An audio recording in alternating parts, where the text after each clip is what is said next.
May. What do you want to do tonight? The same thing we do every night, Pinky. Try to take over the world. I want to say a couple of things. Harv's introduction was wonderful. I appreciate all I'm not going to do a lot of processes with you today. I am going to share some ideas with you and some insights and some of my own personal story. Hopefully it will inspire you. Some of the tools I'll share with you may be new, may be empowering. It's kind of like coming to a place where everyone's done 100,000 workshops already, but I think I can share some new ideas with you. I want to share a chicken soup story with you. There was a story that was sent in by Norman Cousins, and Norman was the editor of Saturday Review magazine, and he coined the term psychoneuroimmunology. Your psyche, your attitude affects your neurosystem, affects your immune system. We know the more positive you are, the more optimistic you are, the higher your attitude is in terms of positive expectation and joy, the less ill you get, and then if you do get ill, you get better quicker. And he sent in this story called The Wee Nurse.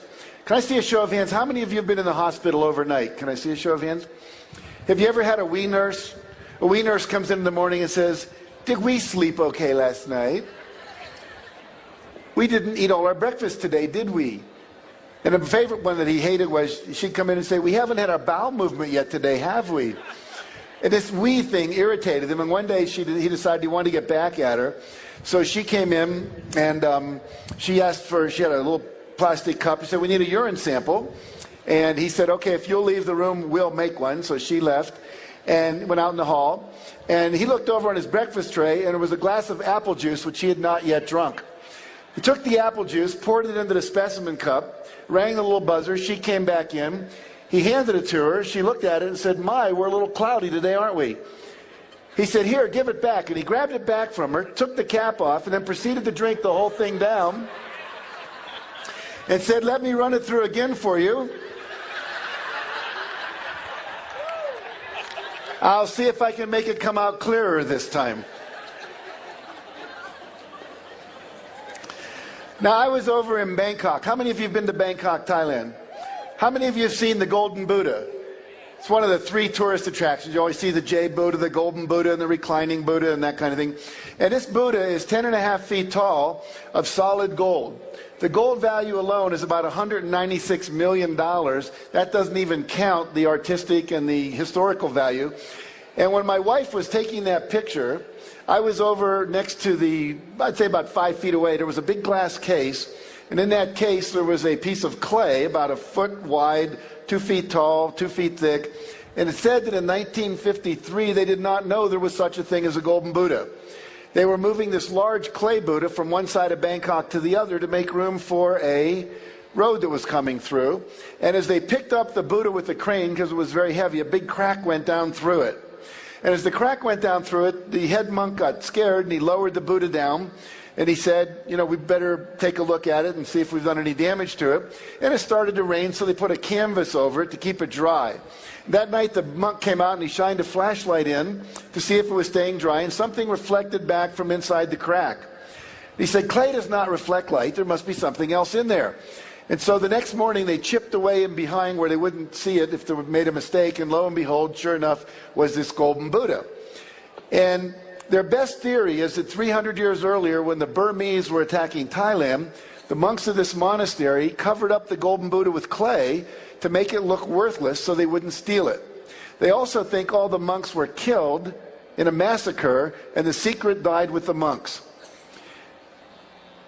And then they rediscovered it. The word discover means what? Take the cover off of. Discover something. It was always in there, but they took the cover off. I was having dinner with my wife that night, and she said, "You know, Jack, that Buddha is like all the people in our seminars. They come in with this cover of clay of their negative beliefs, their self-doubt, their sense of guilt and shame, their beliefs that they're not enough, that they're not worthy, they don't deserve." And what we really do is we take the clay off so this golden essence can come and be there as who they are again, their true identity. It's not like we put anything in. It's just that we remove the things that are not there. I think Barbara talked a little about that earlier today. So as we go through this next hour and a half, think about and hold that metaphor, that image of the Buddha, and it could be the golden Christ, the golden Buddha, the Atman, the source, whatever you want to call it, but that's who you really are. And although we do a lot of things of giving you more information and tools and all of that, really if you were to stop doing the stuff that's negative, as Harv said, you've been defined. When you came in, you were just fine. And what we did was we layered on all that stuff. If we could just start to remove that and realize that everything you need is in you now. You have everything you need to do everything you want to do. It's just that we learn not to trust that. So we'll hold that as a metaphor. Now, you heard this morning, I was listening, I've got one of these great rooms right over here where I could sit in my room and listen to what was going on down here. And whoever was introducing in the morning said that you know about this combination lock idea. And I think you had, 10, 24/7, yeah. And think about that model. I was eating dinner with a guy who's the Alabama State chess champion. We were talking about success. And he said, if you know the combination to the lock, it doesn't matter who you are. It doesn't matter if you're black or white, young or old, male or female, if your IQ is 150 or your IQ is 50. If you know the combination, the lock has to open. And what I've discovered in my work, and I've been doing this work for 30 years. I started with a man named W. Clement Stone, who was worth $600 million back in 1968. And he taught me everything he knew about success, and I've been applying it to my own life and teaching it to others. And then I've done hundreds and hundreds of workshops where I've been the student and gone to India and studied with masters and so on over the years. But there is a combination. There is a system. If you know the combination, you can unlock success. The problem is many of us are missing a few of the numbers. And so what I'd like to do today is just kind of remind us and maybe share some of the new things that you might have forgotten. Now here's a man named J. Paul Getty. He was at once the richest man in America. And when they asked him what were the secrets of success, he said there are three. It's very simple. He said get up early, work hard, and find oil. Not that complicated. So obviously it's a little more tricky than that. At Keller Williams, they have a formula or a system. This is a real estate sales company. They said if you'll make 5 in-person sales calls and 10 over-the-phone calls every day, write 15 thank you notes to the 15 people you talk to, and view 5 new properties, that system always produces a high success rate in this company. So it's a system. It's a formula. Again, 5, 10, 15, 5. Again, this morning, 10, 24/7 that you've learned in Peak Potentials. So there are some formulas. Now, when I studied this, I came up with 64 universal principles that I've studied over the last 36 years. I don't expect to share all those with you today. Maybe we'll get through 9 if we're lucky. But this is a book I wrote called The Success Principles. It's now in 17 languages. You can see a couple of them up there. The one on the far left is in Russian. I was just speaking in Cannes last week in France to 6,500 women from Russia, the Ukraine, and Kazakhstan. I found out my name over there is Giek. Literally, we'd come out of the hotel and there'd be 500 women going, Giek, Giek, photo, Giek, autograph, Giek. And all of a sudden, I was really glad I'm not Brad Pitt because you couldn't move. But anyway, this book has really taken Russia by storm. And there was one man stood up and he said, you know, I bought 100 copies of your book and gave them to everyone in my village, and our village has totally changed. We've changed how we're governing ourselves. We've changed how we're doing business. So we know these principles work universally. They're not just American principles. And I'll also share a little bit of some of the new ideas that I have about the law of attraction that has to come out of the secret. There's some things I think that are missing in that movie, things we said but that got edited out that I think are useful to touch on. So that's where we'll be going today. Now, would you rather take the short route or the long route to success? Very good. Me too. Wouldn't it make sense to just go straight for the cheese and not get caught in the maze? So I've devoted my life to go further and faster with less effort. My next book is called Effortless Success. Alan Cohen, who talked to you yesterday, has a book. I just bought it in the airport, didn't even know it was out yesterday, read it halfway here to Denver yesterday before I came to Aspen, called Relax into Wealth. And so what we're all seeing now is it doesn't have to be as hard as most of us had made it. So we'll talk about how we can make it a little easier. Now, the promise I make, if you do the things I teach you, you can learn to double your income and double your time off and create more balance and fun in your life. And all of my students who work with me do that in 2 years or less. So it's easy to do if you put in the time and you make the commitment to do the work. Now, in my own life, as Mark shared with you this morning, we've sold over 110 million copies of our books that are in 47 languages right now. And this is little Marky Hansen that came from Waukegan, Illinois, and little Jackie Canfield who grew up in West Virginia. And when I grew up in West Virginia, we were the 48th worst state in terms of education in the country, and that's when there wasn't Alaska and Hawaii as states, so we were the bottom. I had a dysfunctional family. My mother was an alcoholic. My father was a workaholic and somewhat abusive. She divorced him when I was 6, to save the kids from getting beat up. And so if I can do it, you can do it. I graduated from the half of the class in my college that made the top half possible. So just want you to understand, it's not about brain power, but it's about how you use your brain to do the work. Okay. Mark and I also have a Guinness Book of World Records. You probably know that. We have 7 books on the New York Times bestseller list on one day. And I share that with you not to impress you about me, but to impress upon you if a little kid from West Virginia who got a C in composition in college can go on and become a best-selling author, anybody in this area here can do anything as well. There's a check written to me for $1,130,328.35. Publisher wrote that was the first check he ever wrote for $1 million. He put a smiley face in his signature. Mark and I got 4 of those checks that year. Our combined income each that year was over $6 million. Again, if I can do it, you can do it. Jim Rohn, great motivational speaker, says you can't hire other people to do your push-ups for you. Think about that. I can't hire anyone here to go to Gold's Gym and work out for me. You can't do my meditation for me. You can't do my visualization for me. All the things that I'm going to share with you are things you cannot delegate to others. This is the work. Harv said, there's work to do. You have to work on yourself. When I speak at the National Speakers Association, and people say, I want to be a speaker like you. I want to go out and make all money and affect the world and change people. What advice would you give me? And I said, the first thing is work on yourself. When I first learned about personal growth, I took 38 weekend workshops in 1 year. The only weekends I wasn't taking workshops was when there weren't any. Mother's Day, Thanksgiving, Easter, Christmas, etc. Spent $17,000 out of my $38,000 income taking workshops back when they were like $100 for a weekend. But the point is, it's that level of work on yourself that opens up and takes off the clay and allows your natural genius to come forward. Buckminster Fuller, who Mark Victor Hansen talked about, said there's no such thing as a genius. He said some children are just damaged less. It means there's less clay on the golden Buddha or the golden Christ that lives inside of each of them. Now, the first principle, if you're taking notes, this would be a good place to start. And if you're not taking notes, this would also be a good place to start. And that is to take 100% responsibility for your life and your results. Now, most of you have heard that before, but I would ask you a question.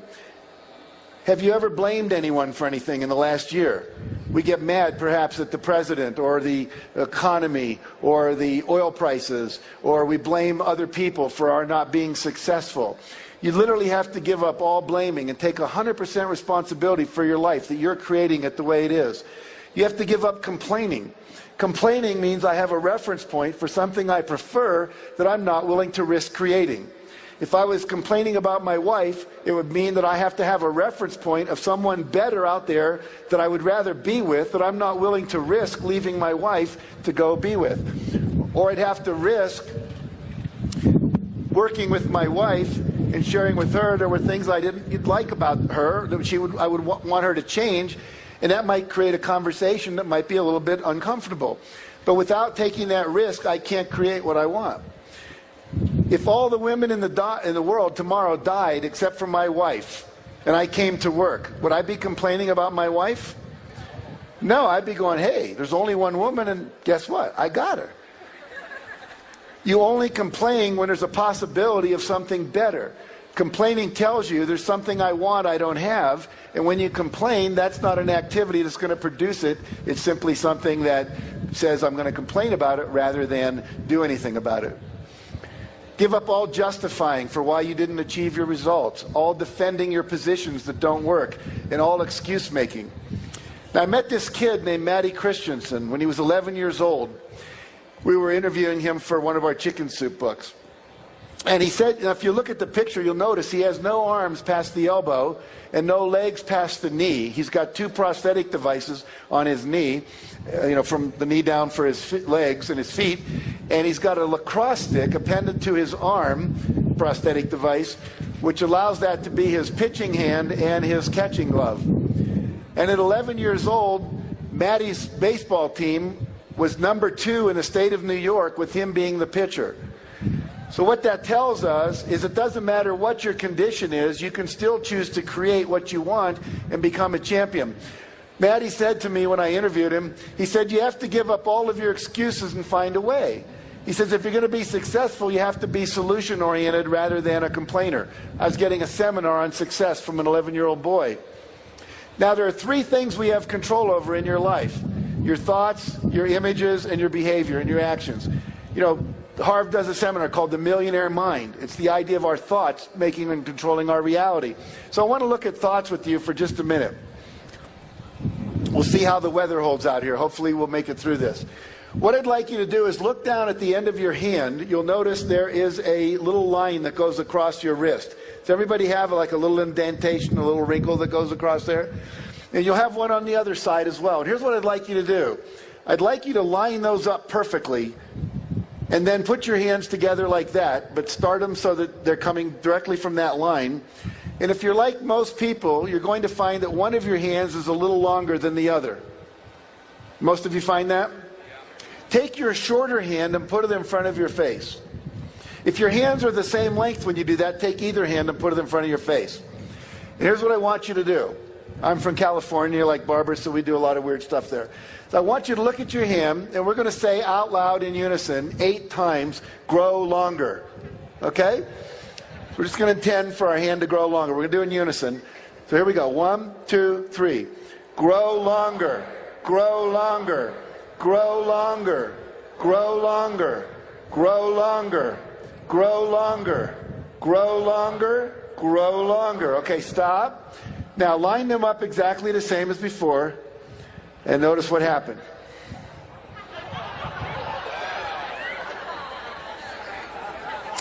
How many of you found that it did get longer? Very good. So what this shows us is the power of our intention and the power of our minds over physical matter, starting with our body. And we see that we actually have that power over physical matter all throughout the universe. Now, the good news is we can do this. The bad news, in case there are any men thinking about this, is that so far the research has only been on the hands, okay? So I don't want you to waste a lot of time tonight with this. All right. Now, we've all heard of the internet. You've all used the internet. You've got Blackberries, and you send wireless telephone calls. We can call someone in Singapore right now and talk to them. How does that work? There's waves that go through the air, and there's what we call amplitude. How high does the wave go? And there's frequency. How often does it go up and down? And by controlling those amplitudes and frequencies, we can create information. We can encode information and send it across the world. We now know, a friend of mine coined the term the internet, a guy named Bob Scheinfeld, who wrote a book called Busting Loose from the Money Game. And he made the point that we literally, every thought we think is extended around the world like a giant email sent out over this thing which he refers to as the internet. And we know that it works, and we know it goes quite far for the following reason. There is research with the astronauts where they'll have astronauts up on the moon or up in lunar modules 250,000 miles above the Earth, and they'll have them open envelopes at random times, and there'll be a shape in there like a square or a circle or a pentagon or a parallelogram or a rectangle. And they'll look at it and they'll concentrate on it for several minutes while there are students back at Duke University in the parapsychology labs who will close their eyes, go into a meditative state, and see if they can receive what the astronaut's sending. And they get a high correlation between what they're sending, way beyond chance, in terms of them able to pick up this thought form without any amplification through technology or, energy waves, radio waves, that kind of thing. So we know that our thoughts can travel 250,000 miles.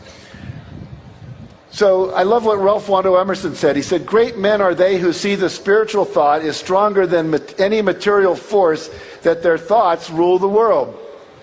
Our thoughts literally travel all across the world. There's actually people that are now contemplating and projecting out from their work in quantum physics and neuroscience and metaphysics that 1 hour of inner work, working with visualization, working with the law of attraction, working with affirmations, working with the power of intention like you just did with Grow Longer, that 1 hour of that kind of work actually will produce the same results of 7 hours of physical labor in the world in terms of achieving your goals, whether they're financial goals like becoming a millionaire or whether they're other kinds of goals like ending world hunger, that kind of thing. How many of you are familiar with the work of Dr. Masaru Emoto, the Messages of Water? Great. So Emoto's work proves that when we think thoughts about water, it changes the molecular structure of the water.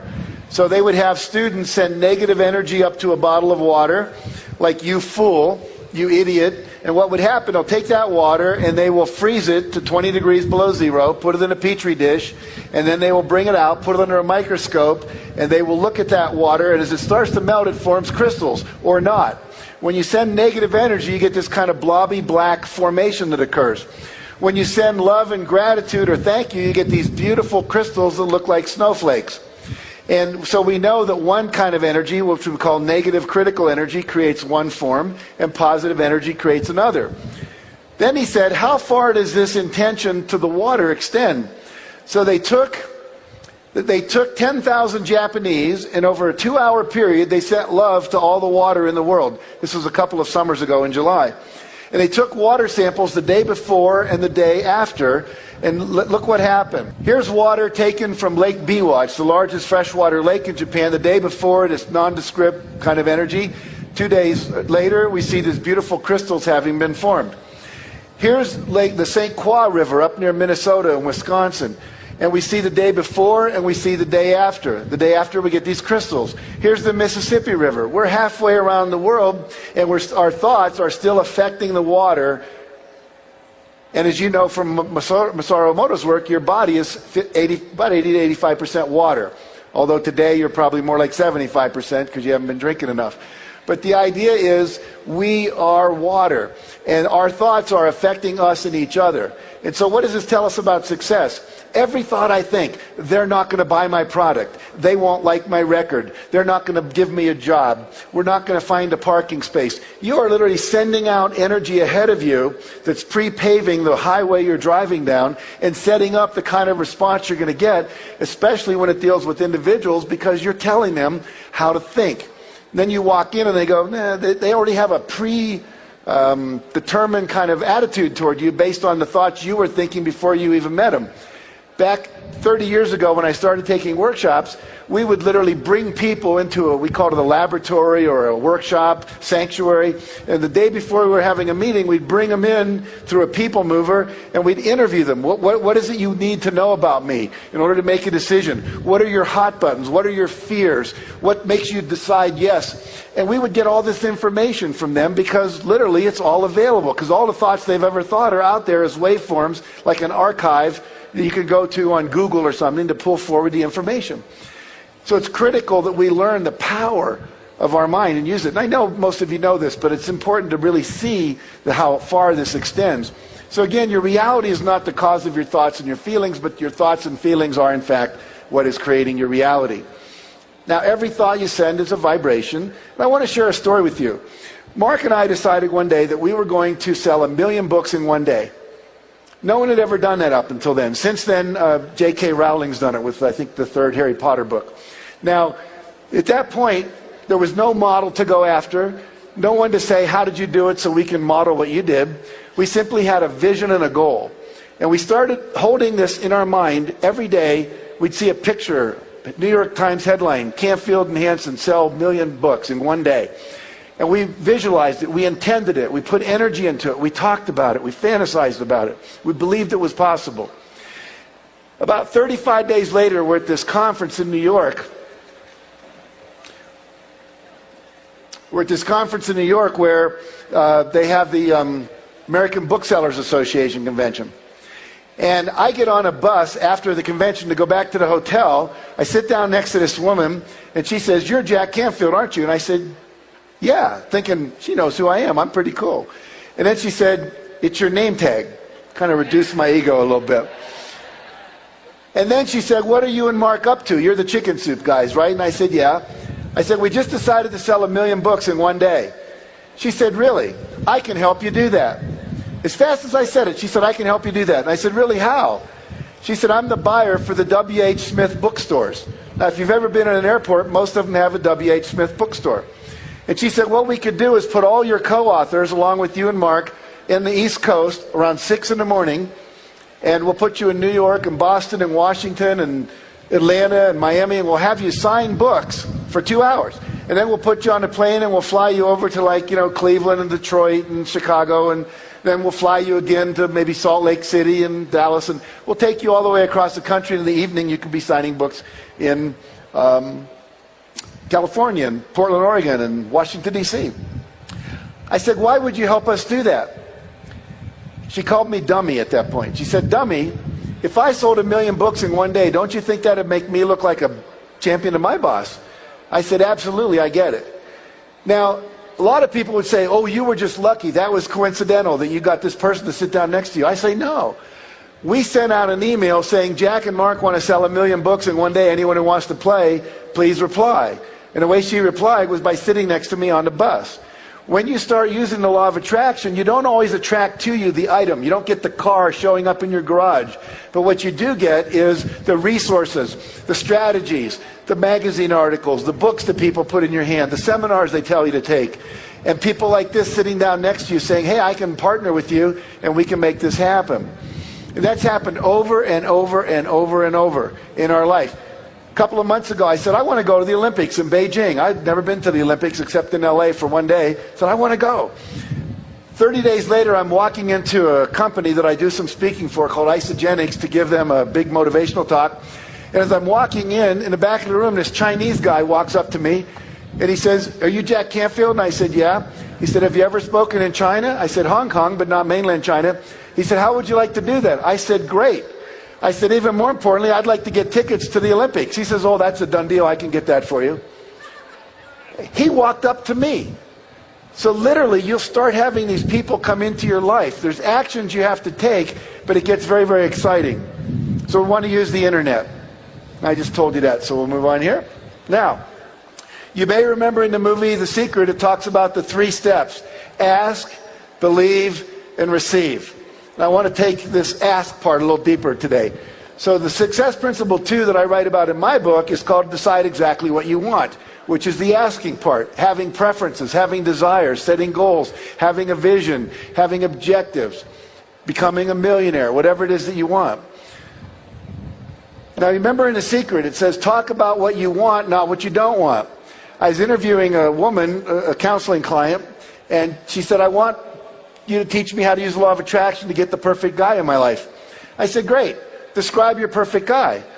She said, oh no, I know exactly what I want. Just teach me how to use the law of attraction.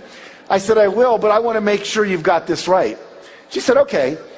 I want a guy that doesn't smoke, that doesn't screw around, that doesn't watch TV all weekend, that's not a sports maniac and never spends time in an... And she gave me 11 things she didn't want. It doesn't work. You have to focus on the positive, not the negative. Now here's a guy named Lou Holtz. Lou Holtz was the coach of the Notre Dame football team. Several national championships, many bowl game championships, and so forth. His recent book is called Wins, Losses, and Lessons.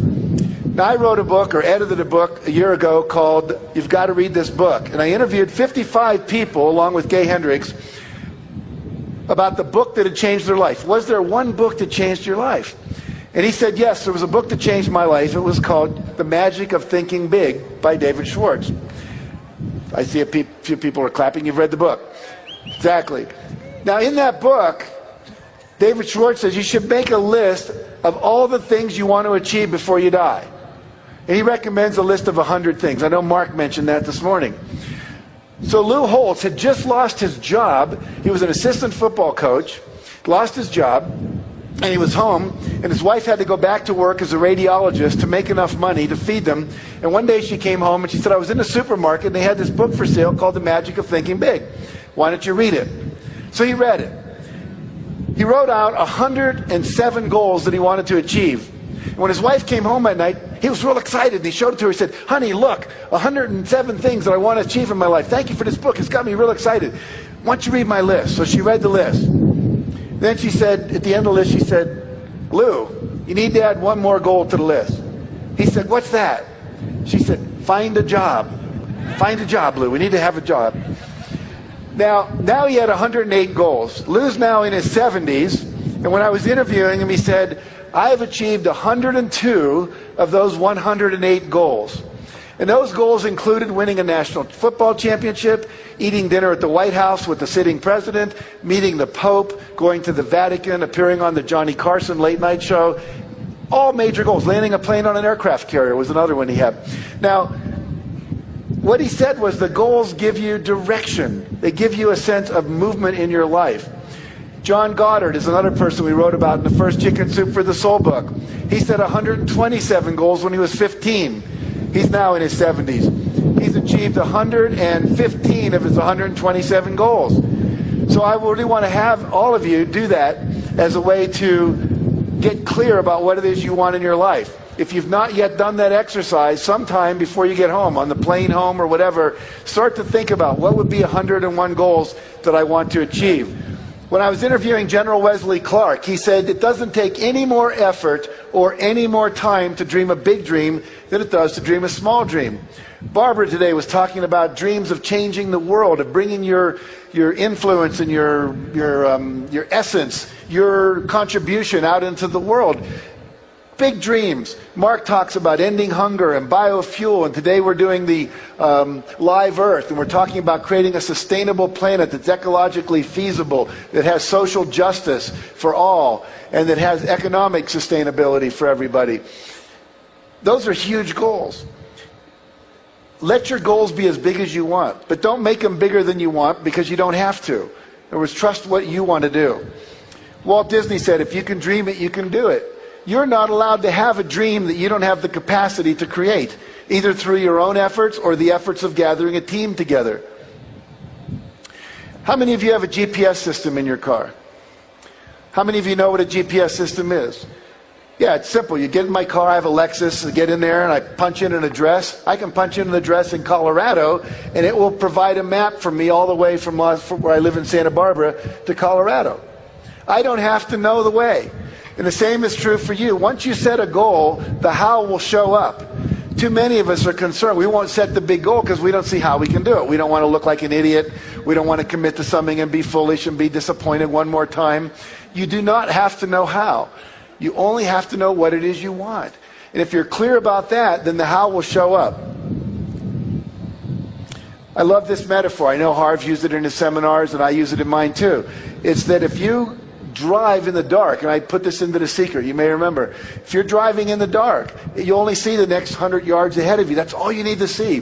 When Mark and I decided we wanted to write a book of stories, we didn't even know how to get an agent. We didn't know how to get a publisher. But later, we were about halfway through the book, we met an agent at a party. And we said, how do you get a book published? He said, I'll be your agent. Then we went to New York, and 24, 33 publishers, whatever it was, turned us down. And then we went, the agent gave us the book back and said, I can't sell it. You have to sell it. So we went to the Booksellers Association convention because someone said if you go there, every publisher, there were 4,000 publishers there, they all have booths. Most of them have their acquisition editors. So we went and did that. Finally, Health Communications decided to publish it. Now we didn't know how do you market it. So we asked 11 people, including Barbara DeAngelis, John Gray, who'll be speaking here. We asked Stephen Covey. We asked Ken Blanchard, who wrote the 1 Minute Manager. We asked Harold Bloomfield, who wrote the TM book on Transcendental Meditation. All had best-selling books. And they said, do this, do this, do this, do this, do this. We did 5 things a day that they told us for 14 months. We did not hit a bestseller list for 14 months. But once we hit that list, as Mark said this morning, we were number 1 on that list, the New York Times list, for 3 years. And then when we brought out the second book, we didn't even think about that. Oh, second book. And then a third one and a fourth one. Now 125 books, something like that in print. And then some people came and said, hey, we'd like to license your brand. For what? Dog food. I said, are you kidding me? We're going to retire on dog food. Chicken soup for the pet lover's soul, cat food and dog food. So you never see the whole thing. But if you just start, Just start. I promise you the how will show up all along the way. People will give you books. They'll say to go to seminars. You'll meet the right people at the right time. The other thing I want to talk about for just a minute, because this is, I think, a little bit of a different twist on the law of attraction as I've been talking to people, is we always talk about attracting into our life what we want. Attracting in the $1 million or the perfect spouse or the perfect home. But I want you to think about this as well. Everything that you find yourself attracted to is part of the universal guidance system telling you this is the way you're supposed to be moving. This is where your destiny lies. Barbara talked today about the idea that she gave up the TV thing. And then people were offering her TV shows, and she said, no, it doesn't feel right. It doesn't feel good. I don't get excited. I don't get turned on. There's no juice for me. And so you look at, you're attracted to certain people. Trust that. You're attracted to certain teachers, to certain seminars, to own certain kinds of things. I remember I was going to a workshop with my wife. It was a conference of humanistic psychologists. And my wife is very, very much into, how to say this, she's much more into people and relationships and pets. I mean, her happiest thing is shoveling horse poop out of our barn, out of our horses' stalls. Not my favorite thing, but she loves it. And doesn't care that much about money. And so I said, I'm going off to this money seminar. The guy was saying, you can triple your income in a year. I said, I want to learn how to do that. And she kind of got mad at me. She was judging me. I thought you were above that. Come on, everything. And so I go and I sit down next to this woman in a seminar, and it's about 10 minutes before it starts. And she says, what do you do? And I told her, asked her what she did. She's a veterinarian. And I said, really? What do you specialize in? Anything? She said, yeah, cat leukemia. I said, that's interesting. My cat has leukemia. My veterinarian told me it's not curable. She says, no, we've actually come up with a cure. I said, really? And as a result of that meeting, our cat got cured of feline leukemia. See, you never know. You never know. Whatever you're attracted to. See, because the universe, infinite intelligence, God, source, whatever you want to call it, your own unconscious, it can see farther than you. Like right now, you can see from wherever you are up here, but you can't see behind you. But God or source or infinite intelligence is way up here. It sees everything. It sees the traffic jam 20 miles down the road. And all of a sudden you get this intuitive impulse, gee, I think I'll take the mountain pass today. Oh, that's stupid. No, but if you take it, you'll avoid the accident or you'll avoid the traffic. You've got to learn to trust your inspirations. As soon as you set a goal, as soon as you have an intention and you believe in it, and you get rid of the self-doubt, and you have a positive expectancy, you fully expect it to happen, what happens is you're going to start getting little inspirations. You'll be sitting there typing a paper, and all of a sudden you'll get this inspiration to walk down the street and maybe take Mrs. Jones, who's a new widower, some cookies. And you'll think, well, why would I do that? I got a lot of work to get done here. But let's say you do it, and you walk down, you bring her some cookies, and you have some tea, and then she says, oh, and by the way, my son-in-law is here. Let me introduce you to him. And you go in and you meet the son-in-law, and you find out he's a Porsche dealer, and he's selling a used Porsche for just the amount of money that you can afford to get that Porsche you always wanted. That kind of stuff will show up over and over and over and over, but you got to trust the intuition. You have to act. I don't know if any of you have ever heard of a spiritual community in Scotland called Findhorn. Any of you heard of Findhorn?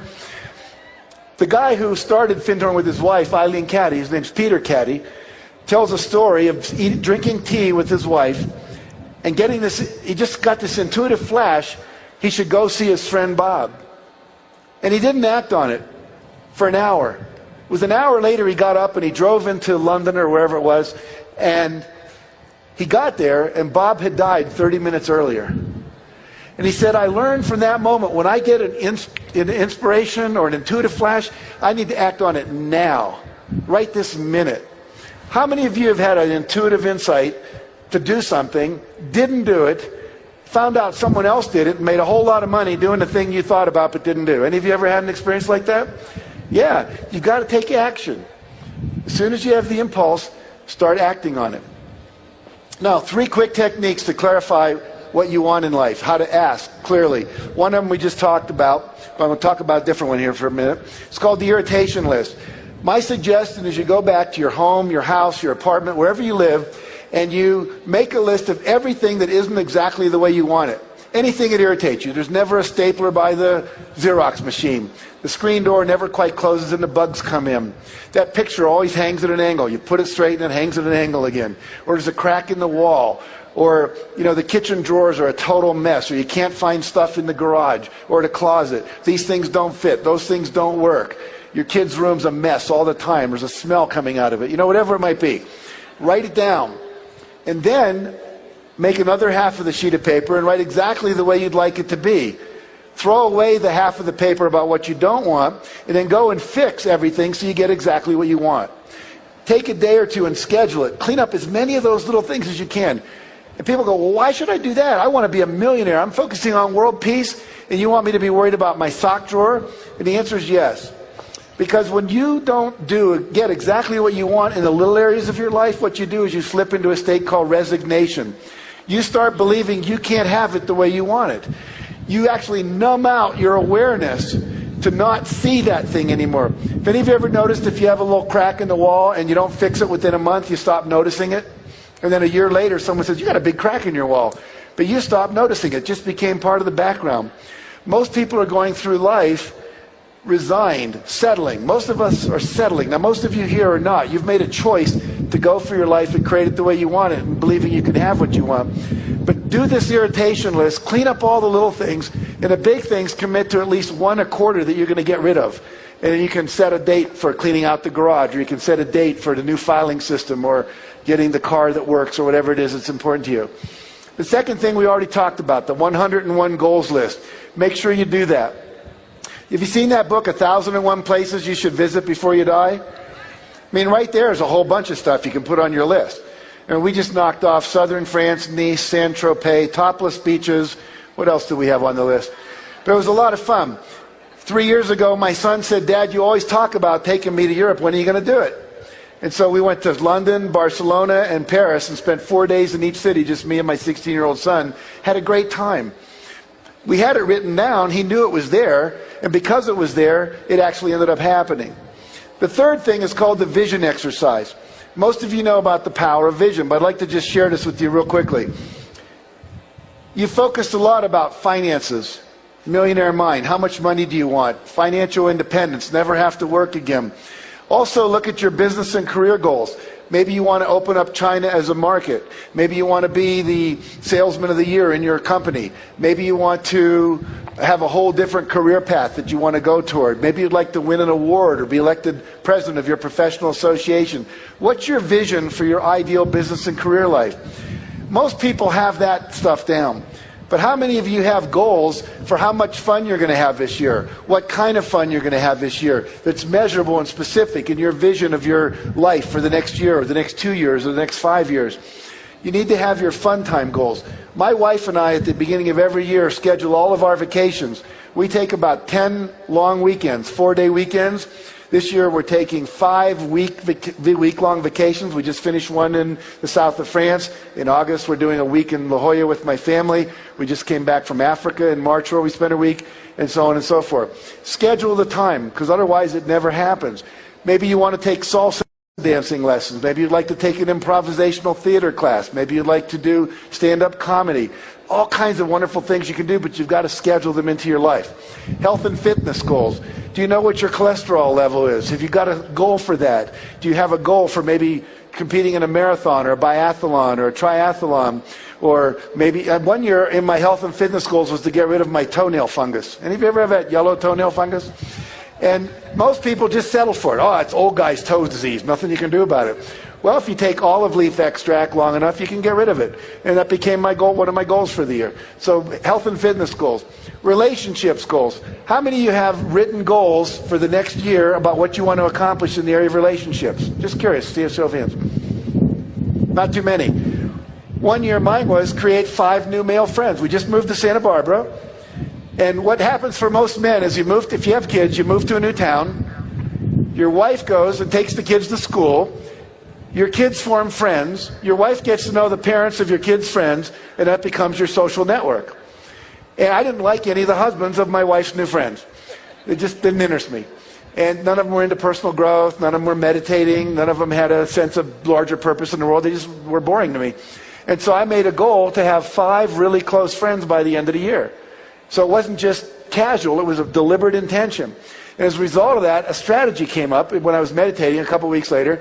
And every 2 weeks, I invited someone to have lunch with me. Started with the guy who was a wrestling coach at UCSB. And then turned out, who knew, the police chief of our town's a really cool guy. Someone mentioned that. I had lunch with him. Really ended up becoming very close friends.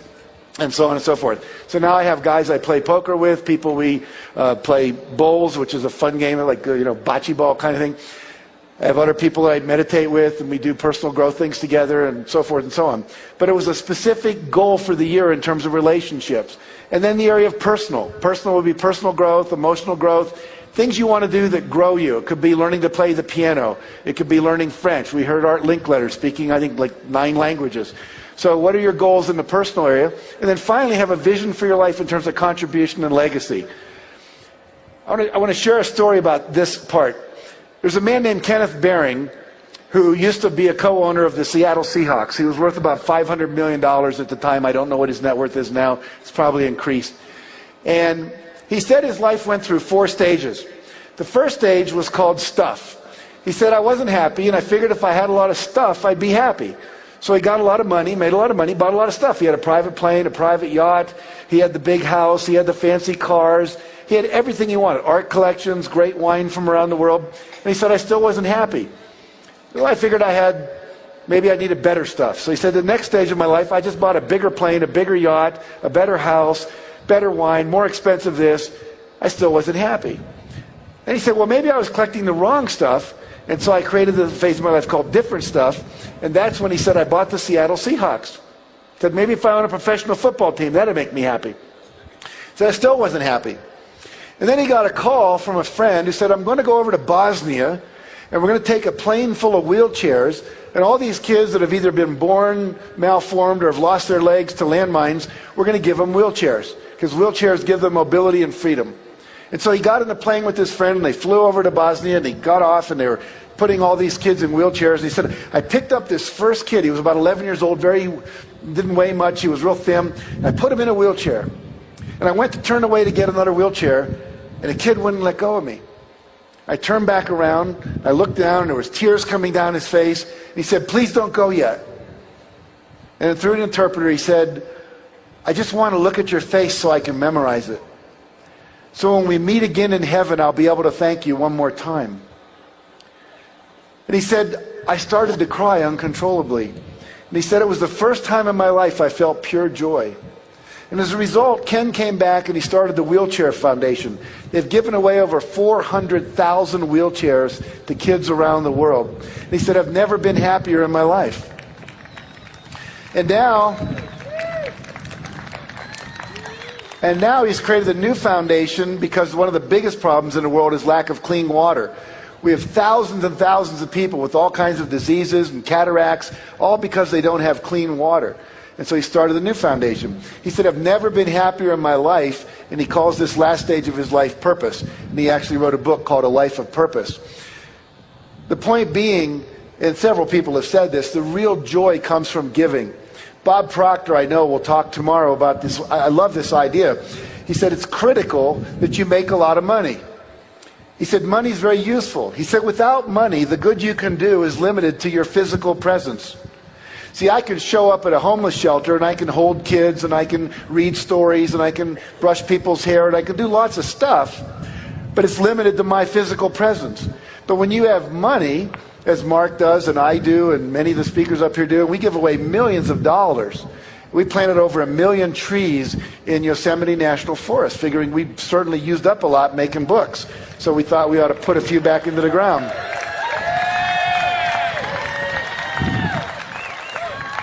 It's actually cool to go there and see all these little trees growing up and go, that's our trees. It's really neat. But the point being that you want to have influence for good. You know, Mark talks about creating enlightened millionaires that give away at least $1 million. And if you create 1 million millionaires that give away $1 million, you're talking about $1 trillion in philanthropy in the world. That's not so hard to do. It's really not that big a game to play when you really think about how simple it is. All right, so we've got these 7 vision categories.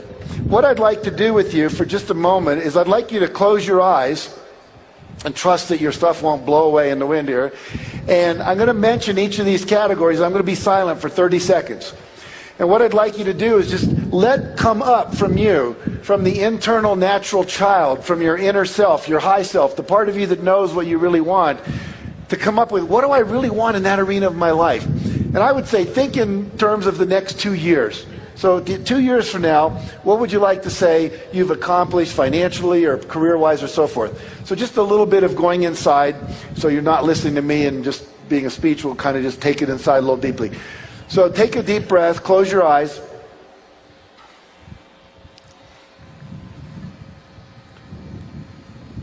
And take another deep breath and just let it all go.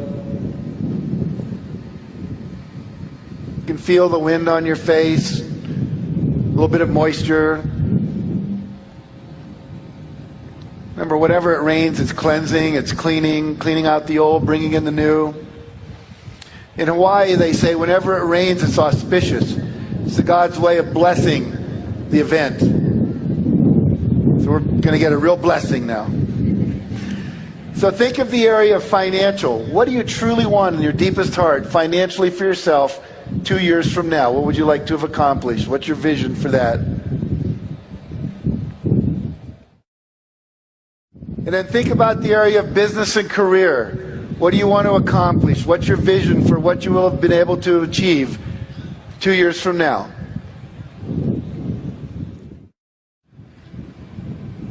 And then focus on the area of fun and recreation.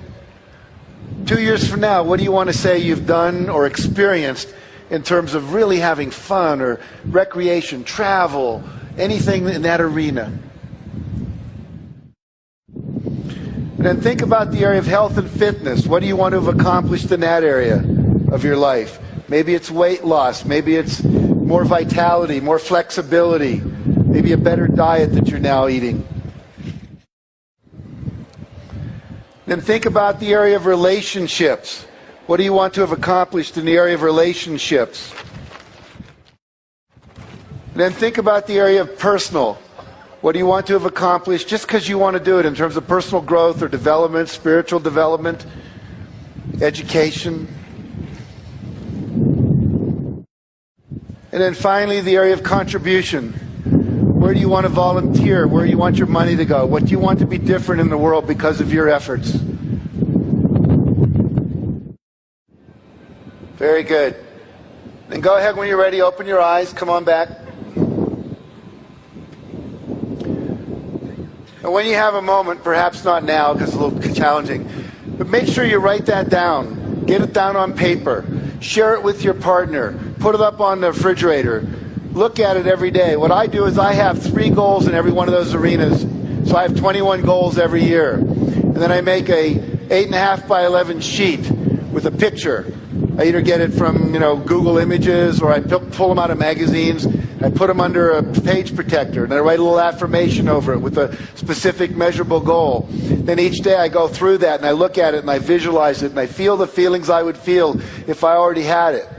And every year I achieve at least 18 of those 21 goals, and within 2 years, the ones I didn't get, the 3 that I didn't get, I have achieved. I could go back over my life. Everything I've ever wanted has come true. Everything.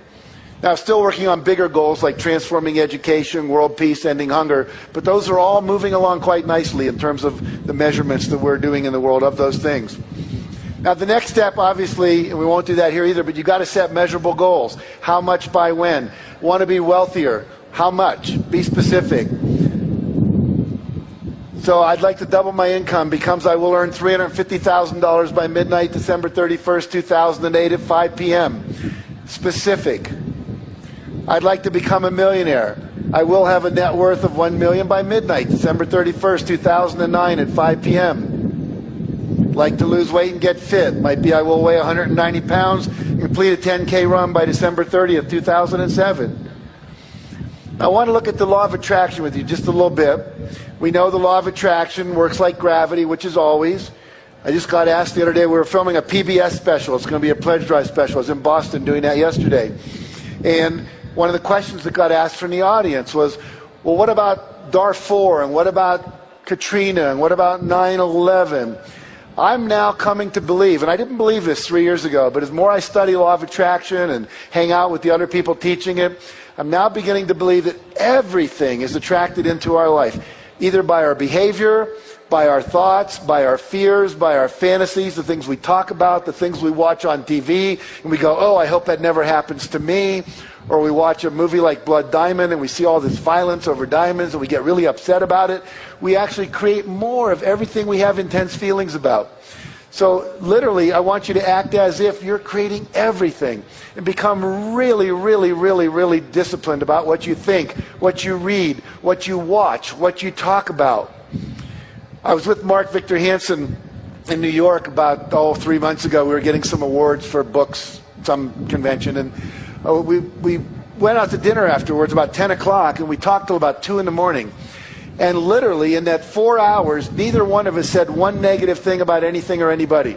Mark told me the projects he was working on, and I went, that's fabulous. How can I help you? You need to meet this person. I just met that person. You guys need to network. It was all about how do we do it? Where do we do it? What's happening? What's good? What's good news? Mark was saying, wow, we can educate a kid in Africa for $120 a year. We can send him to college in Africa. I didn't know it was that cheap. You could do that. We talked about microloans. We talked about educating.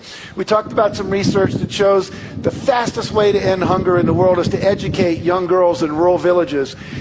Who knew the research? But it's there. So literally, we just yes, yes, yes. How do we do it? Then I get on the plane the next morning to fly back to LA, and the guy next to me is talking about how crappy the world is, how bad his children are, the government, this thing is bad. Never occurred to us once to have a negative thought. It was all about what do we want? Let's make it happen. How can we help each other? You go. And so basically, that's what you want to be doing. Only focusing and talking about exactly what you want. When you talk about something's not working, all you're going to do is create more of it's not working. People come up to me and say, I've been doing the law of attraction for 3 months.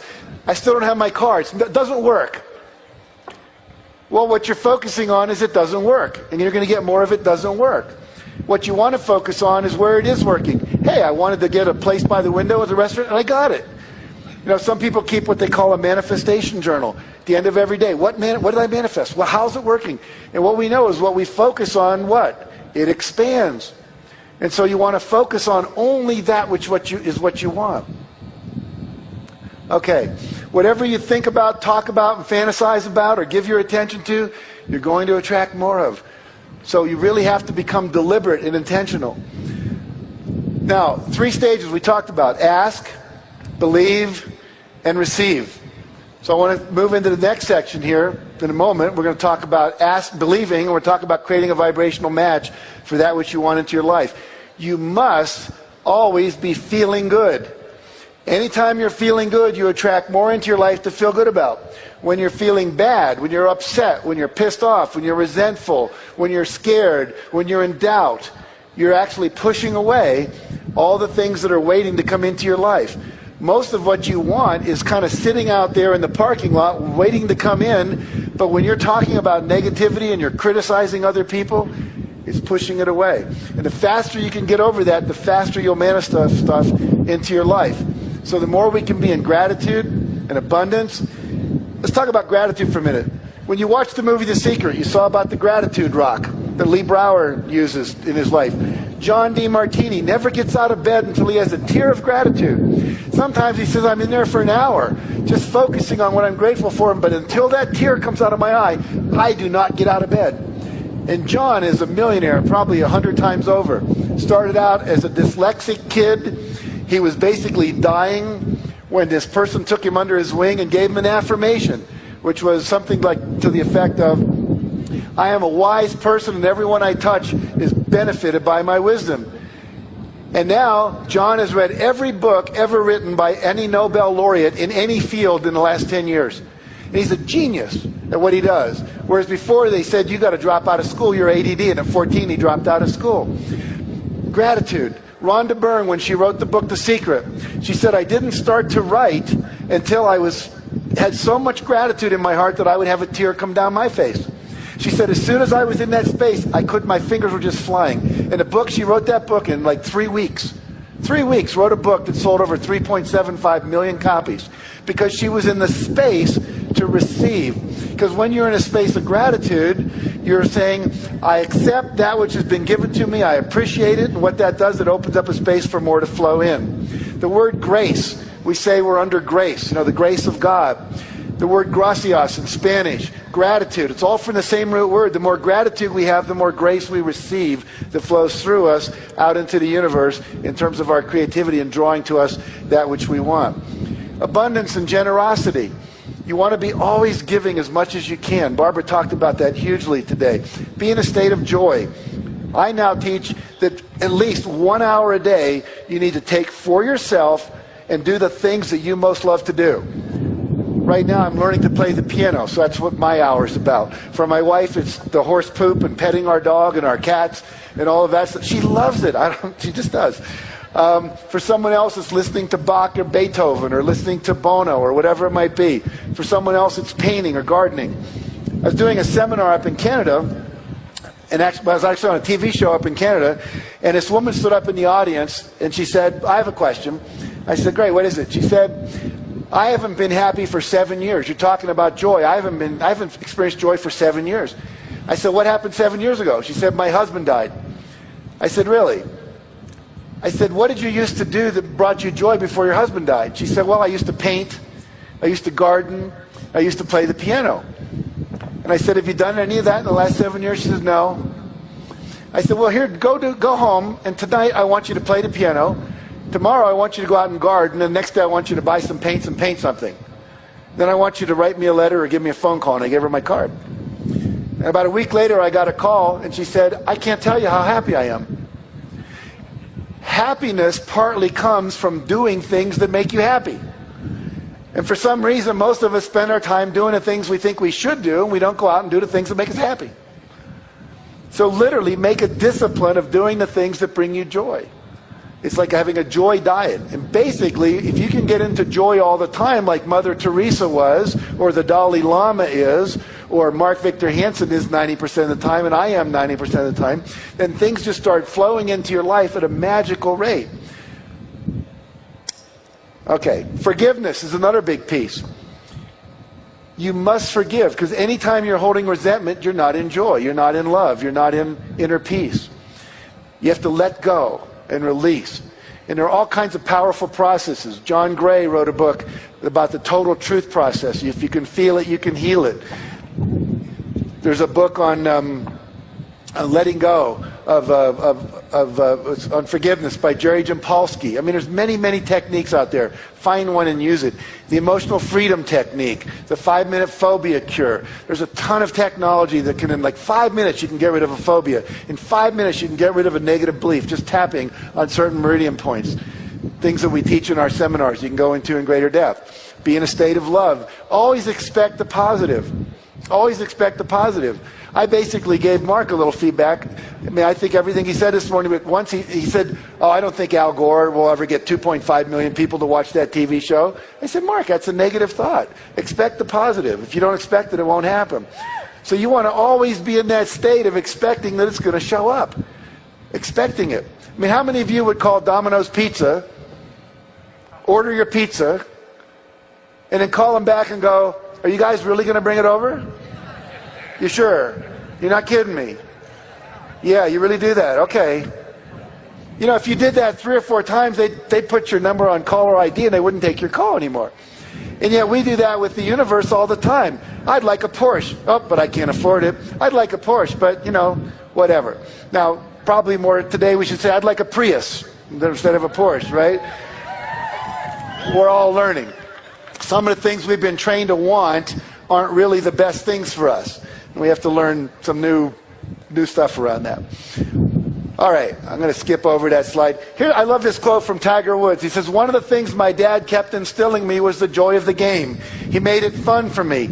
A lot of times I see a lot of kids, they don't enjoy being out there. It's a shame. You're supposed to enjoy the game. I say the same thing about life. You're supposed to enjoy the game. One of the things I try to instill in my clinics is, yes, go out there and give it all you have, but more importantly, enjoy what you're doing. If you're not loving it, you know, all the teachers say, do what you love, the money will follow. Follow your passion, follow your heart. I don't know if Alan Cohen said this when he talked to you, but it was one of the things I learned in his book. Did he mention this concept of hell yes or hell no?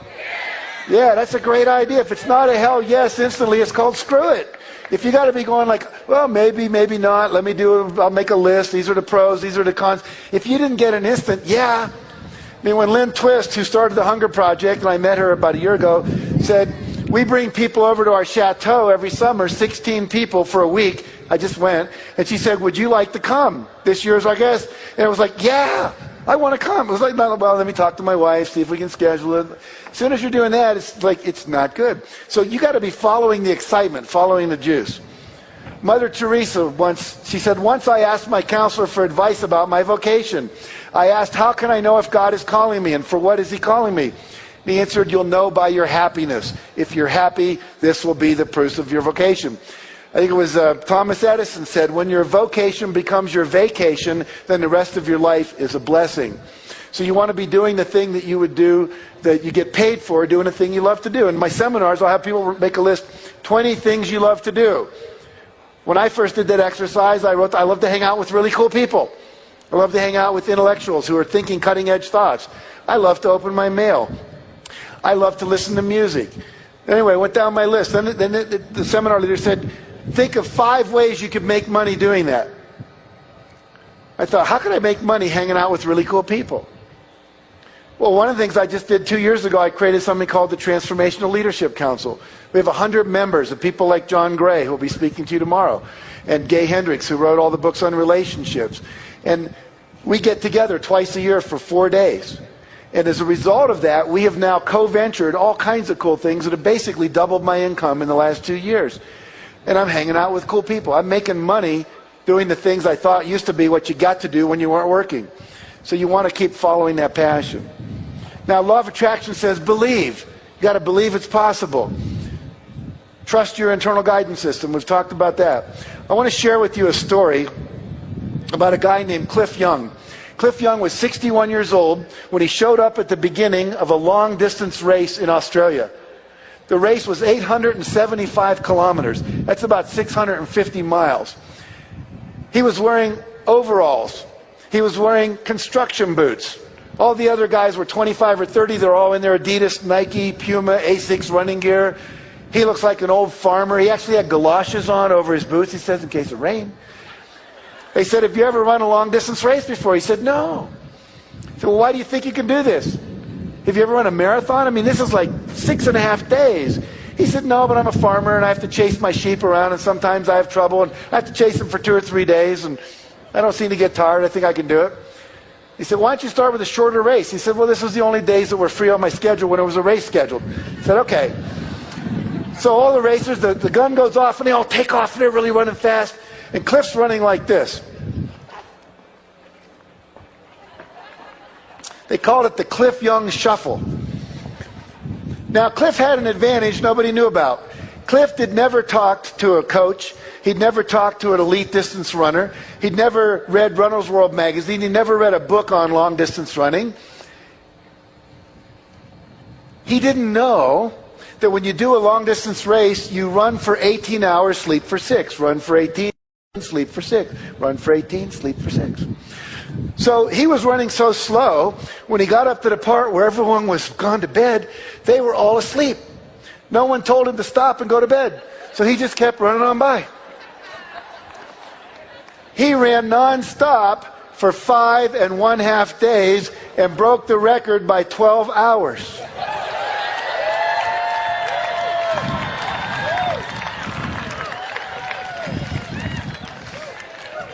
See, sometimes what you think you know gets in the way of what's possible.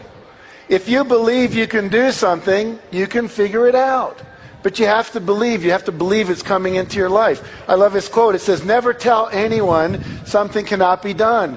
God may have been waiting for centuries for somebody ignorant enough of the impossible to do that very thing. You know, you think of all the technologies we have, the airplane, FedEx.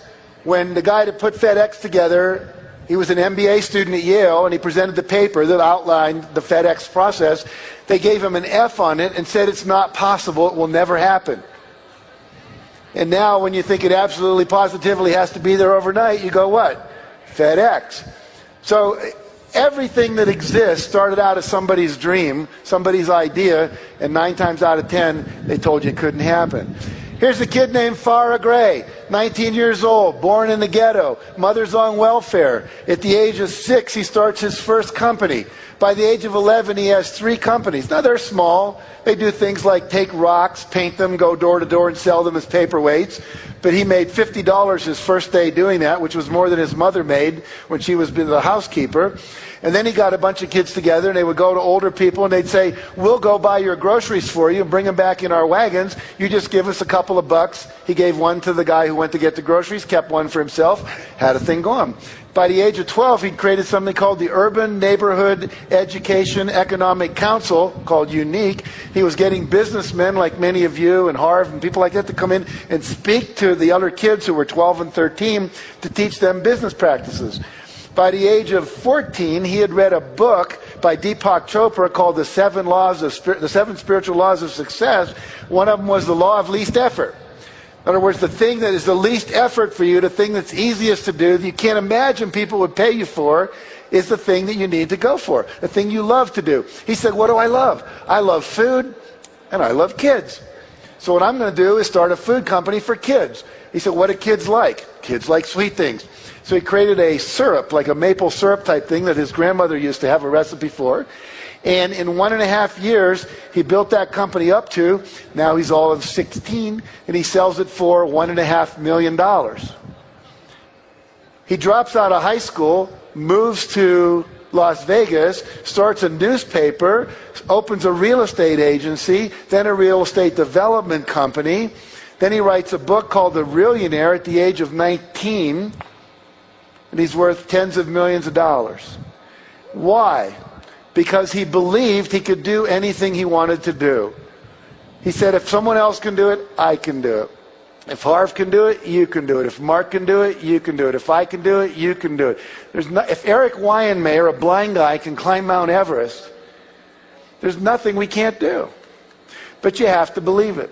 So every project you create, you believe you're going to create, you're going to get the result you want. Oprah Winfrey said, you do not become what you want, you become what you believe.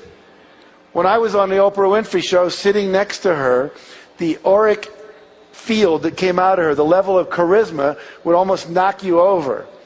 And she said, I believed this stuff long before it was called The Secret and so on and so forth. But she believed as a little child, I can do anything I want. And she went out and did it. So can you. Step number 4 says, release the brakes. It's another way of saying create a vibrational match. And I'll just talk about this for a few minutes, and I think my time's going to run out here. Now, how do we do that? In order to receive something into our life, we have to be feeling the feelings we would feel if we already had the thing that we want to come into our life. So I have to feel like a millionaire before the million can come in. I have to feel abundant. I have to feel full of love before I attract the love I want. Gandhi said, be the thing you want. So if you want love, be loving. You want joy, be joyful. You'll attract more of that into your life. So I'm going to teach you 4 quick techniques. Most of you know these, but ask yourself, am I doing them? Number 1, affirmations. So I have an affirmation. Says I'm reveling in my $6 million a year personal income. Actually, this year it's up to 9 on my affirmation card. So you want to have an affirmation describing the result as already achieved. I'm reveling in my income. And I close my eyes every morning. And I feel the feeling. I see the bank account. I see my IRS report. $9 million gross personal income. And then I move to my next thing. This is one I used a number of years ago. I'm enjoying looking at my physically fit 185-pound body in the mirror. Now, if you look at that closely, you'll see my face when I have brown hair cut out and put over a body that was in some muscle magazine. And I put that on my mirror every morning. And every time I'd look at that, I'd say, gee, I don't quite look like that. And then I'd go into the gym, I'd lift weights, and I'd eat better and so forth. Now, I'll never look like that. I'm not going to spend 6 hours in the gym. But it basically motivated me. And it said I'm already experiencing it right now, even though I wasn't. By the way, a great technique, and I put that off on person. Don't freak out in the AV department up there. But I just didn't want you looking at that slide. When you're trying to lose weight, take your scale, and whatever weight you want to weigh, write it on a piece of paper, put it over your scale. So every time you step on your scale, you go, oh, far out, 185. This is cool. Because see what happens, you step on there and go, shit. 220 pounds. That sucks. And what are you going to attract when you have that? You're going to attract 220 pounds, and that sucks. See? So you're basically fooling yourself. You're programming your unconscious to create the 185 or the 115 or whatever you want. When Mark and I were writing Chicken Soup for the Soul, people would say, what are you doing? We're writing a best-selling book. We never said we're writing a book. We're writing a best-selling book. And then it changed to we're happily celebrating the sale of 1.5 million copies of Chicken Soup for the Soul. One I have right now is I'm sharing my open, loving heart and deep spiritual wisdom with everyone I meet. You want affirmations for every aspect of your vision, and this is one of mine. So, you state your desired outcome as if it's already happening, feel the feeling, and then you got it. I'm happily driving my new BMW down the highway. I love this idea. You go to the dealership, you take your camera, you sit in the car, you look out the window, and you say, take my picture. I'll be back to buy this in a month or two. Then you take that picture home, blow it up, 8 by 10, 14 by 10, put it on your refrigerator, make it your screensaver, and then it just keeps coming into your consciousness. That's my car, that's my car, that's my car. I did that. I wanted an Audi one year, and about 3 months after I started, a friend of mine came who actually owned an Audi, and he said, I'm going to Europe for 6 months. I don't want my car to sit because it needs to run. Would you be willing to use my car for the next 6 months? Sure, why not? It's a great car. I didn't have to pay for it. Go down to the dealership, sit in the car, put your hands on the wheel, feel the feelings, get used to it. If you want to stay in world-class hotels like the Four Seasons, go to the Four Seasons. If you can't afford a room there, just sit in the lobby and have a drink. Go to the bar, have one drink. Sit in the lobby, watch the rich people come by and say, someday that's me, or now that's me, because it is you. You're sitting in the lobby of the Ritz-Carlton, whatever it might be. Get used to the feeling. Go to the houses. When they have open houses for houses that cost $10 million, go. My wife used to say, why go? We can't afford it. I say, yes, we will be able to. And now I live in a $6.5 million estate.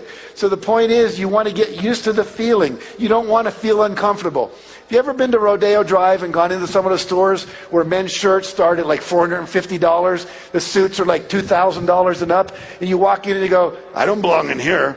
It's almost like they're going to ask you for your Platinum American Express card and you won't have one and they're going to throw you out like you're a homeless person. The truth is, go in there, try on the shirts, try on the suits. Before we could afford it, we went into Armani. My wife tried on these suits. She looked incredible. I went, honey, that's you. And she said, I know. And now we can afford them. We couldn't afford them back then. But now we can. So get into the feeling of it. All right, create vision board. How many of you have a vision board or a wish book?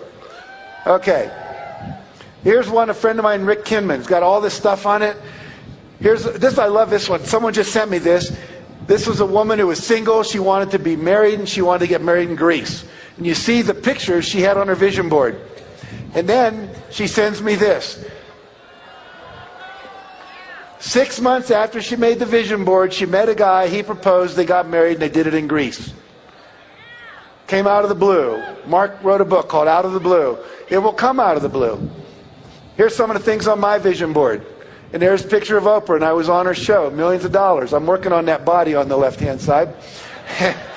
And more flexibility, getting more sleep. I want to go to the Taj Mahal in India and do some more meditation.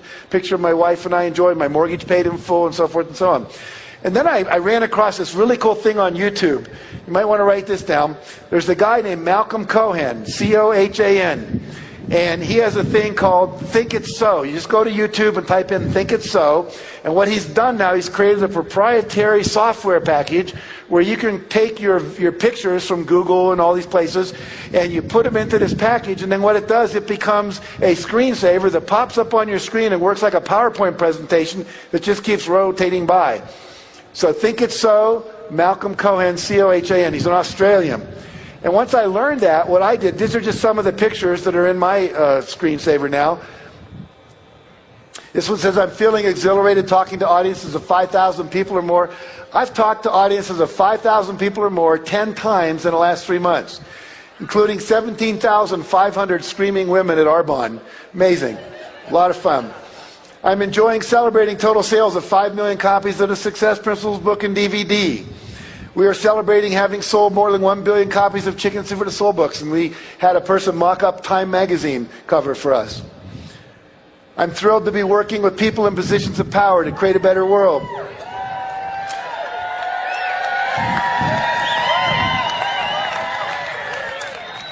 Turns out the woman who was the correspondence secretary for George Bush had submitted 5 chicken soup stories. We didn't know. And she comes and says, I'm about to quit and go do another thing. You want to have dinner at the or lunch at the White House? So we went, and one of the things we got to do was go into the press room where Tony Snow stands up there and goes, yes, question, question. I got to take that picture. I'm sitting up with Mark at 2 o'clock this afternoon, and he says he was with Gene Houston in Greece. Gene Houston is one of the major advisors to Hillary Clinton, and Gene Houston said, we want you and Jack to work with the Democratic Party to help advise them for this new administration to bring more of this consciousness.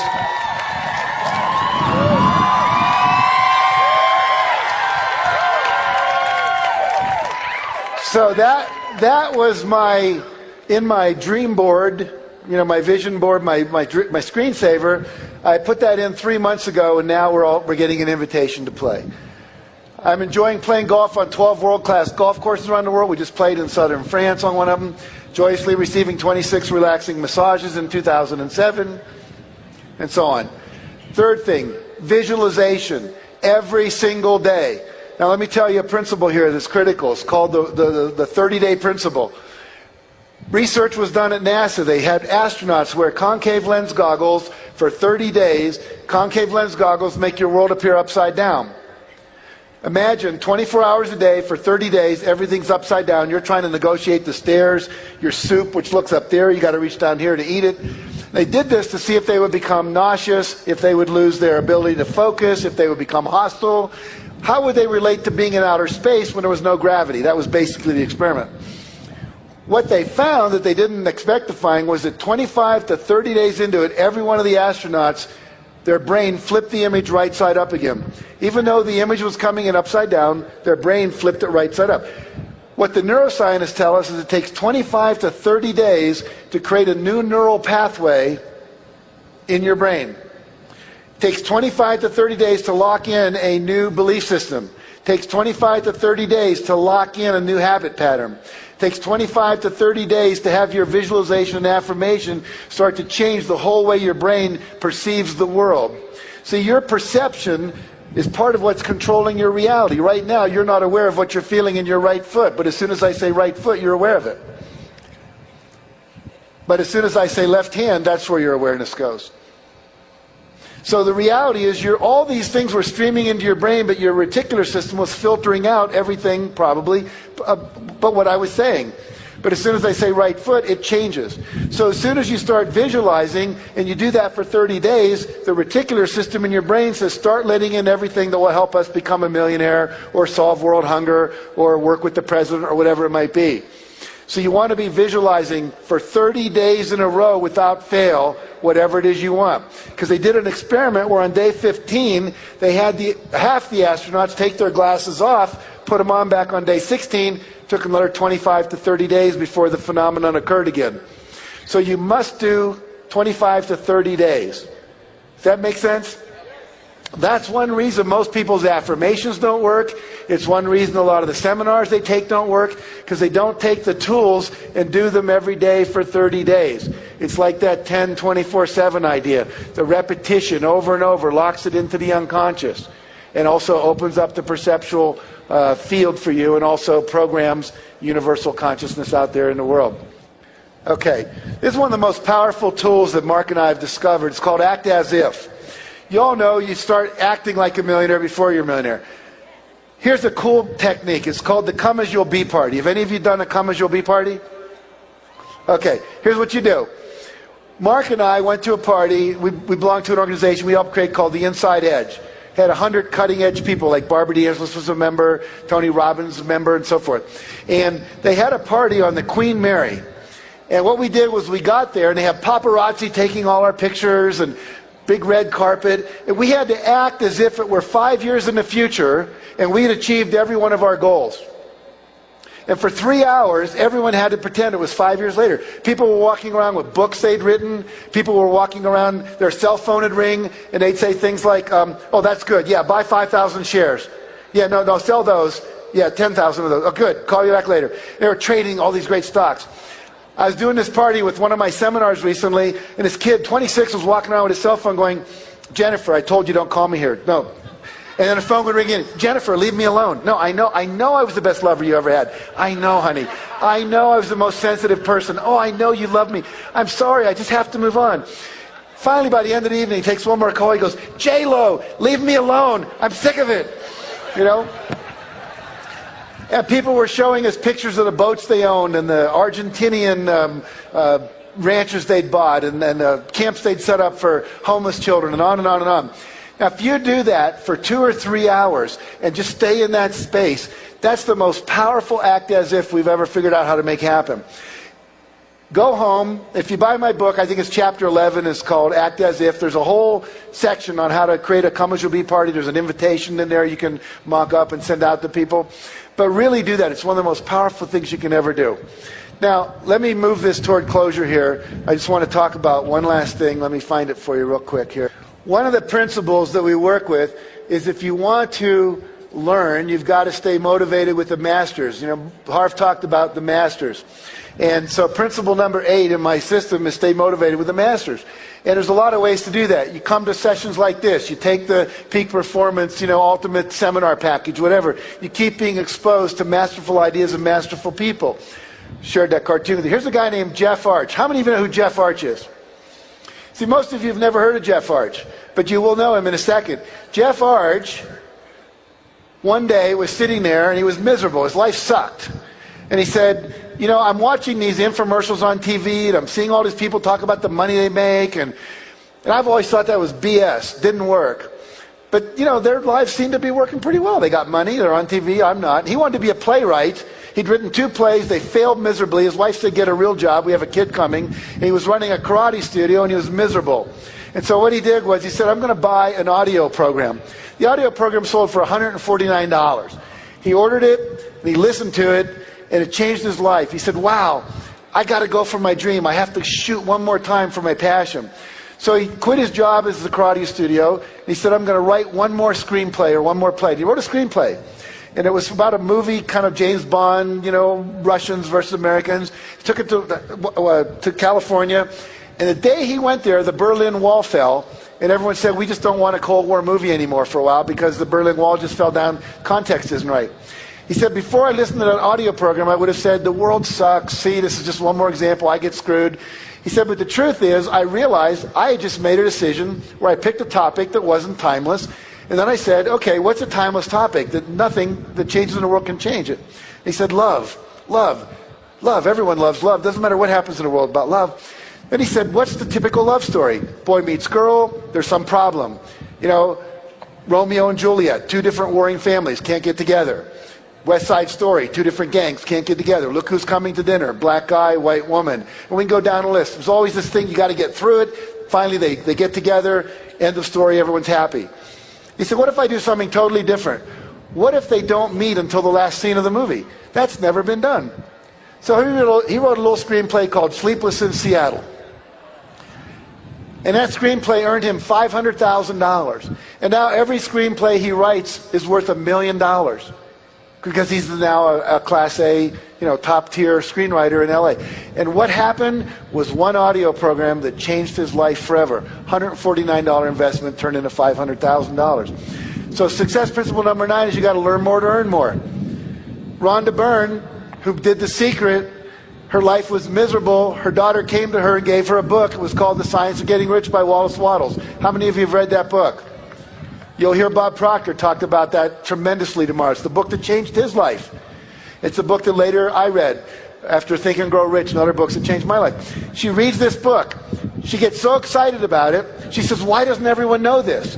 She goes out and she bought 300 books over the course of about 4 months. She read 300 books on law of attraction, science of success.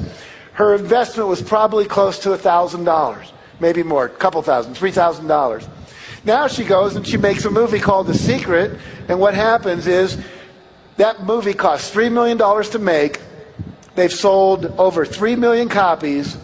They've made $90 million based on her willingness to become a student, to learn more, and as a result of that, a producer who was, okay in Australia, now has a home about a block from Oprah, is working on a second movie, is working with Harpo Productions to create a reality show on The Secret. because she was willing to invest in her growth.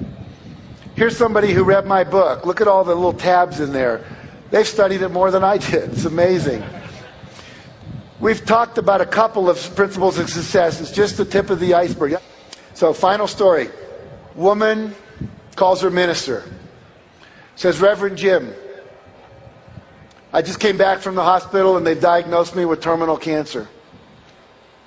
I wonder if you could come over this afternoon. He says, sure, of course, Aunt Hattie, I'll come over. Goes over to her house. He tries to comfort her. She says, don't comfort me. I'm fine. I don't understand healing. I just want to plan my funeral. Would you help me plan my funeral? And he says, of course, I'll help you plan your funeral. She says, I want to be buried in this dress. I want this hymn sung. I want these kind of flowers. I want a memory card that you give to all the people that came. I want my picture on it. This is my favorite poem. I'd like that on it. And she went on all the things she wanted. And then she said, I want to be buried with my family Bible in my left hand and a fork in my right hand. He says, well, I understand the Bible, and Hattie, you're a very religious person, but why the fork? He says, whenever we have a church social, and they're coming by to collect the plates after we've had a dinner down in the basement of the church, whenever there's going to be a really great dessert, something like apple pie or cherry pie or peach cobbler or chocolate cake, they always say, keep your fork. And whenever they say, keep your fork, I know we're going to have a really great dessert. So they're going to come by my casket and they're going to look in. And they're going to go, Reverend Jim, I understand the Bible. Aunt Hattie was very religious, but why the fork? Just look him in the eye and say, Aunt Hattie knew the best was still yet to come. And so for all of you, if you take these principles that you're learning here from all the different teachers, not just mine, but all of them, this whole 3 days becomes like a total gestalt. Everything I would have said that I didn't, someone else is going to say. You're going to get the full package. But if you'll go back and put them into practice, and if you take the things I have, and if they're attracted to you, or you're attracted to them, put them into practice. Do the work. Because there is some time to put in. And if it feels good and it's fun, continue to do it. If it's not, don't. If you put the work in, you keep your consciousness clear, and you think the thoughts, you create a vibrational match, I promise you, for each and every one of you, the best is still yet to come. Thank you. Have a great life. It's been a pleasure and honor to speak to you. Thank you very much. Be good.